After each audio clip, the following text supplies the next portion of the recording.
News channel of Vadodara. Dabhoi નગરપાલિકા દ્વારા ડભોઈ ખાતે આવેલા દબાણો દૂર કરવામાં આવ્યા હતા। ડભોઈ નગરપાલિકા દ્વારા ટાવર, છીપાવાડ બજાર, કાજિયાવાડ મસ્જિદ, સ્ટેશન રોડ પર પરબડીના દબાણ દૂર કરવામાં આવતા અન્ય દબાણકારોમાં ફફડાટ વ્યાપી ગયો છે।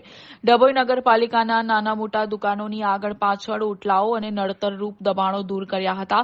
કેટલીક જગ્યા વેપારીઓએ જાતે જ દબાણો દૂર કર્યા હતા। ડભોઈ સિટી સર્વે અને નગરપાલિકા દ્વારા માર્કિંગ કરીને વેપારીઓને વધુ દબાણ તોડવાની સૂચના આપવામાં આવી હતી। જે લોકોએ નગરપાલિકાના સૂચનાનો અમલ નથી કર્યો તેવા લોકોના દબાણો નગરપાલિકા દ્વારા દૂર કરવામાં આવ્યા હતા।